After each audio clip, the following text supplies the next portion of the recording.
Ini pemain asing harus duduk ngopi dulu. Kita ngomong-ngomong dulu ini.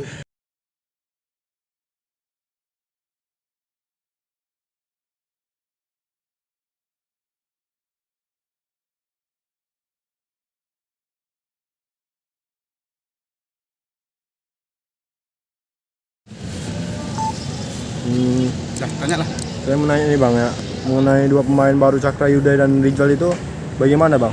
Apakah penilaian bagaimana penilaiannya? Cakra sama Torres. Iya. Cakra sama Torres. Insya Allah musim ini udah memang memperkuat kita lah. Tinggal tunggu welcome-nya aja. Itu aja sih. Terus sosok kapten siapa Bang? Tuh, musim ini. Nah, untuk sosok kapten itu kita kan nggak bisa lihat sekarang. Melihat perkembangan ke depan seperti apa, dan itu keputusan pelatih. Kapten itu kan nggak hanya sebatas ban kapten yang dia pakai. Kapten itu harus bisa memang dia menjadi yang punya leadership yang benar lah. Siapapun nanti yang akan menjadi kapten di PSMS Medan, sama tidak merasa mengistimewakan, mungkin dia punya tanggung jawab khusus untuk rekan-rekannya semua agar bisa tim ini bisa menjadi lebih kompak lah. Oke, Bang, ini kan tinggal 2 bulan lagi nih Bang kick off kan. Ya. Kira-kira Bang home base kita di mana? Nah, terkait home base sampai sekarang kita masih belum dapat infonya seperti apa. Tetapi seperti yang lalu-lalu juga statement saya sama. Ya, kalaupun memang nanti Stadion Teladan direvitalisasi, ya kita harus cari home base lain. Mungkin di stadion-stadion yang ada di Sumatera Utara lah ya. Tapi kalau memang belum ada kegiatan revitalisasi, mungkin kita minta bersurat lah ke Pemko Medan untuk kita bisa mempergunakannya. Itu aja sih. Oke. Cukup. Bang, untuk uji coba ya Bang, kira-kira dong ke depan. Mungkin kalau untuk minggu kemarin kita baru uji coba tapi internal.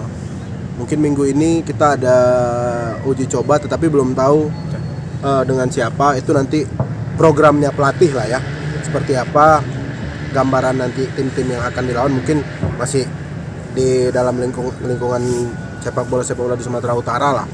Jadi kita tetap berjalan seperti program apa yang ada di pelatih.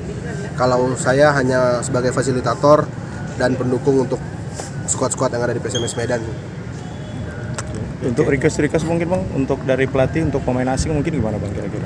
Nah, pemain asing ini kita harus coba kaji dulu karena ini keputusannya nggak gampang juga. Yang pertama, kita akan melihat regulasi ini dulu. Kalau memang regulasinya wajib, ya mungkin kita akan cari lah. Tapi kalau memang regulasinya nggak wajib, ya kita juga harus tahu konsekuensinya pemain asing ini ya. Di satu sisi memang perlu kita pemain asing, tetapi kita juga harus melihat positif dan negatifnya seperti apa, dampak kepada timnya seperti apa. Jadi memang ya dalam pantauan ada, komunikasi ada, tetapi memang yang mungkin belum ada termasuk radar lah ya. Tapi memang kita akan melihat regulasi itu wajib seperti apa. Karena saya juga ada mendengar kabar regulasinya 1 asing, 1 Asia, terus ada pemain U21 bermain 45 menit.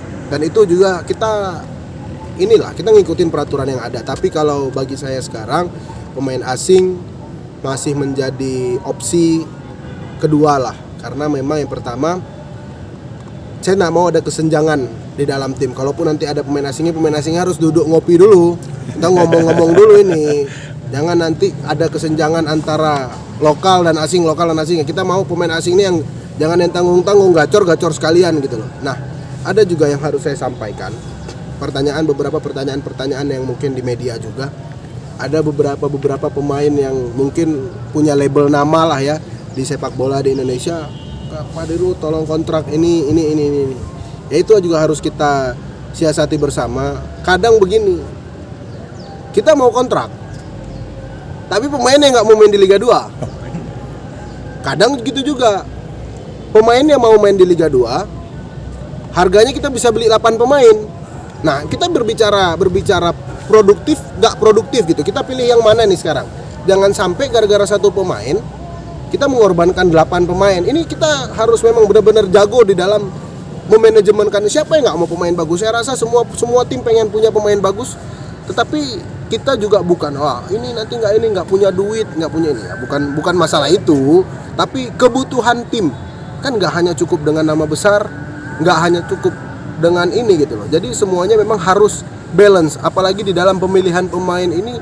Oke nih sekarang siapa ini pemainnya yang memang betul-betul terkenal, tapi dia nggak cocok dengan ritmenya pelatih. Buat apa kita bayar mahal-mahal tapi nggak pernah dipakai dan nggak pernah ini. Jadi itu yang harus kita pelajari benar. Intinya siapapun yang mungkin ada di dalam kontraknya PSMS sekarang, saya berharap doanya dialah pilihan terbaik pelatih dan sesuai dengan skema pelatih. Itu yang harus saya minta, edukasi ini juga harus sampai ke penggemar PSMS semua. Pas mantap. Oke, terima kasih banyak Bang. Ya.